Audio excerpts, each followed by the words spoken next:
We're flying high to Lisbon town. Feel the magic, let your heart pound. We're flying high to Lisbon town. Feel the magic all around. Portugal was like an inevitable trip. It was in my list for a long time. I had never been there, so it would increase my country count as well. And every time I talked to somebody about Portugal, they were like, oh, it's such a nice place. It's such a nice, lovely place. Everybody always spoke well about Portugal. So I said, okay, this time let's make a plan. This summer, we're going to Portugal. And because I did not want it to be a very ambitious one, so I just planned for Lisbon. Now, recently I have moved from Oxford to up north in England to Doncaster, which means that every time I need to travel, I need to go from Doncaster first to London for the airports. So it's easy, it's comfortable, it's more comfortable than going from Oxford to the airports because it used to be a bus and here it's a train and I love trains. This time I had acted very smartly and I booked first class ticket to go from here to London, and then coming back I booked a normal one because coming back I was coming back in the evening like 10 o'clock 11 o'clock kind of time, so that time there would not be any crowd anyway, so first class was not needed. So it did work as well. My plan worked very well. I got a nice seat with the table sharing with other people, but that's all right. And on the way to London, I just took out my phone and fired up ChatGPT and I asked it, dude, I am going to Lisbon for 6 days, 7 days, make a plan for me. And I told it I'm going to be working 3 days from there and only have time in the evening to do sightseeing, so plan accordingly. And it made a pretty good plan, including lunch recommendations and dinner recommendations and everything. So I kind of like passed time with, I think I will make a separate video for ChatGPT or how I used ChatGPT in this trip because it helped me a lot in this trip. It was very useful. Okay. So yeah, so I just passed my time with ChatGPT, got to King's Cross. From King's Cross, you have to go across the road to St. Pancras. And from St. Pancras, you can take Thameslink to go to the airport, to Gatwick. And at Gatwick, Google Maps was showing me that from going from North Terminal to South Terminal will take me 23 minutes of walking. But actually, inside the airport itself, there's a little shuttle that goes like a train, metro kind of thing. And it's free and it takes 2 minutes to get you to the South Terminal. From there, I took EasyJet. EasyJet is kind of nice, but sometimes in like cheap airlines, EasyJet is one of my favorites. And but sometimes they do kind of be the, you know, like the jackasses as well, you can say, because they were making people measure their bags this time, for some people, not everybody. And I saw somebody who, his wife came and tried to push the bag into the frame and it did not work. And then the guy was like, he put the passport away, he came and then just like shoved it down into the frame and then like very violently, and it went in and fit. So he showed the counter clerk and then pulled it out just as violently as well in one go, like one jerk and like whoosh, out. So it was like, okay, if I ever have to do it, I'm gonna do it that way. So, but I was actually making a plan in my mind because I knew my backpack would not fit in that frame as well. Mine was only under seat bag, not fit in that because of the front pockets have some stuff. So I was just thinking like, okay, how can I move stuff around so that it would fit in the frame? They did not ask me. I usually travel these days for these small trips. I travel with just one under seat backpack and one crossbody bag. Okay, this one I bought in Kuala Lumpur. It's quite nice. It has a couple of pockets and nobody ever stops me. Nobody ever questions the crossbody bag and nobody questions the backpack either. And they are easy to carry on your body at the same time. So I keep the crossbody bag in front, which has my passport and my card holder, credit card holder and all that, and my camera as well, my little Osmo Pocket 3, and everything else is in the backpack. So that works for me. I don't carry too much stuff. This time, because it was summers, I was carrying my jacket as well on my arm.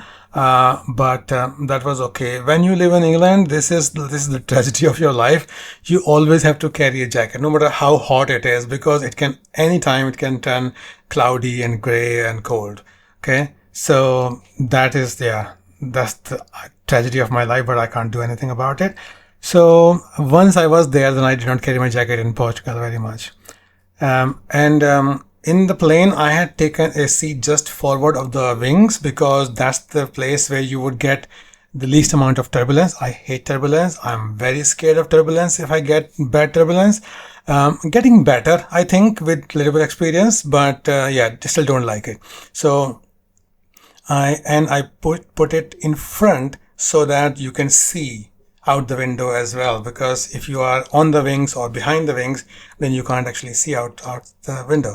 And it was a nice time as well, because I had calculated that my flight was something around 5:15, so I knew that when the sun sets about 7:30, 8 o'clock, I will be up in the air and I will see some good sunset views. And I did see some good sunset views, as you can see in the pictures. And when the plane landed, there was such a beautiful video-worthy sunset landing, that I kept the camera pointed the whole time. Did not even watch the landing myself, just let the camera look out the window. And then I realized that the camera was in the phone mode. In the very end, I realized that the camera was in the phone mode, so it did not record anything. Oh, I cursed myself so much. I could not make any racket. I could not say the F words that I wanted to say, that I wanted to scream, because if you scream in a plane, you know it's a high tension area. People are gonna react to that very strongly as well. So I just didn't make any noise, but I was cursing myself in my head like, oh, what the hell, dude? Come on, can't even watch that. But that gave me a big lesson. All the time I was in Portugal, I watched every single time that when I'm pressing video recording, it is actually doing video recording, that it is actually rolling. Sometimes when you turn this camera, when you turn it on and immediately press the recording button, sometimes it doesn't start recording. So it saved me later on, which is the story of my life. I learn from my mistakes and get better later. So from there, okay, so forget about the sunset landing. I did regret it quite a lot. The airport was so crowded. When I came out, I was like, dude, I'm not such a big celebrity that there should be such a huge crowd to receive me. Maybe not yet, maybe in a couple of years. But I don't know why they were there. There were so many people at that airport. It was one of the busiest airports I have seen. It did not smell like Bombay Airport, but it was busy like Bombay Airport.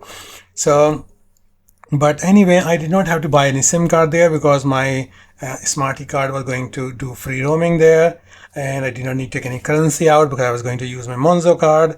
So just got out, went to the station.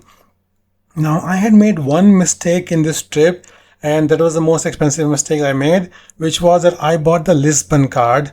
While I was sitting at the Gatwick airport, I bought the Lisbon card online because somebody in their vlog said that it was very useful and it gave them access to some sites and for the unlimited travel on the public transport as well. So I bought the 72 hours card, and I regretted it so much because every time, starting from the little shop on the airport, every time I went to a shop to collect it, you had to collect the physical one, they were always closed. So I don't know if it's a scam or it was just my bad luck was so bad that I did not find a single one. But in the all 3-4 days I tried it, did not find a single shop open where I could collect it.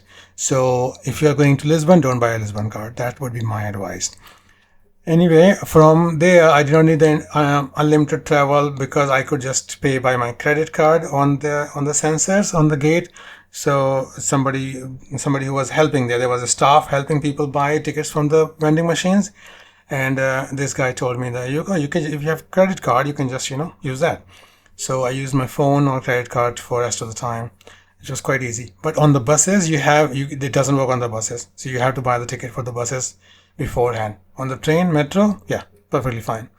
So my station was São Sebastião, And it was easy, like half an hour's journey, and they were announcing the on the screen, little screen in the train. They were announcing all the stops, so it was quite easy for a stranger to come into the country and travel by metro and then find the right stops and everything. There was only one time I went in the wrong direction, but that was my fault because I did not check before I got on the train. I took a risk basically. But anyway, so yeah, so I got to the station, my South Sebastian station, and instead of getting out of the right exit, I found some different exit, and by chance ended up in a mall. This mall was called the Carte de Ingles, so English card probably.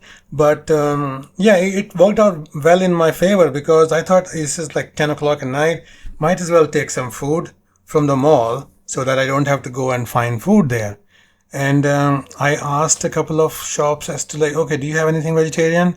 And the Portuguese people are very honest.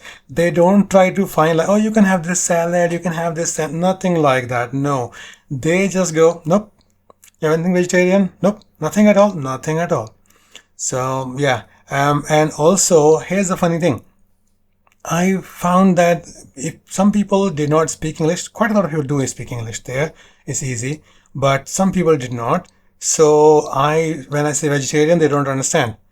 Then I found on searching, I asked ChatGPT, okay, how do you say vegetarian in Portuguese? It's vegetariano. It's very similar. If you're an English speaker, you would think like, oh, that's very similar. But 100% of the time, if the person did not speak English and I said vegetarian, they did not understand it. 100% of the time, if I said vegetariano, they immediately got it. So it's a small difference, but it matters. Okay. So if you are a vegetarian like me and you're trying to find vegetarian food, just say vegetariano. And they are nice people. So even if they don't have anything for you, they will be like, they will not give you attitude. Okay. So you can ask anybody. And in one shop, I did find a few things. This lady said, okay, these things are vegetarian. So I asked, okay, what is this? She said, this is cheese and spinach. It was something stuffed with cheese and spinach. I don't know what the name was, but it was something with cheese and spinach. Like, okay, I can eat cheese and I can eat spinach. So perfectly fine. So I took that and then she gave it to me. And this is how much my thinking has become like a housewife because I'm keeping my own house, is that when she gave it to me in a plastic box, I was like, oh, that's a nice food storage box. I'm going to take it back. And I did bring it back to England in my backpack. So she gave me those. I took 2 of those and they were €9 for 2. So that I found later is a little bit expensive compared to the food prices there. Usually the food is much cheaper than that. But I don't know whether it was the shop or whether it was the item, but it was slightly more expensive. So I took that and then found my hotel also. It was like 5 minutes walk from the station, very easy. So found that, and the hotel was so lovely. People have given me all good ideas about hotels even since then that I've talked to people, and everybody says that the hotels are nice, the staff is nice. But this hotel that I was at, Principe Avila, oh, so nice. The staff was wonderful. And they told me that, okay, so there's the bar, there's the restaurant, this is the time for breakfast and all of that. And I asked them, okay, how long is your bar/restaurant open? They said 11 o'clock. So I said, okay, well, today I brought my food. I showed them the bag that I was carrying. And they said, oh yeah, then you can get the cutlery from there. So I got the cutlery, knife and fork and napkin from the bar. They were quite nice about that as well. So I was like, okay, yeah, that's good. Then I don't have to eat with my hands. So took it back to the hotel, took it up to the hotel room, and the room was wonderful. I had booked a single room because I was trying to save money on this trip. And this room was absolutely great. Did not feel like a single room at all. It had 2 single beds side by side. It had a small table with a couple of small chairs around it, like a breakfast table kind of thing. It had a shelf and a big TV, and the bathroom was nice and spacious with just a shower, no bathtub, but a nice I like the shower cubicles. So it was fully equipped as well. Very nice. So I loved that hotel. The staff was so good. They provided everything that I asked for in my whole stay. So yeah, it was, then I just opened that box after changing and unpacking a little bit, and I opened the box, and I was hungry by this time quite a lot. And thankfully, that little cheese and spinach thing, it was lovely. I ate both of them. It was cold. Maybe it would be slightly better, slightly warmed up. I don't know, but it was nice. So that was €9 well spent.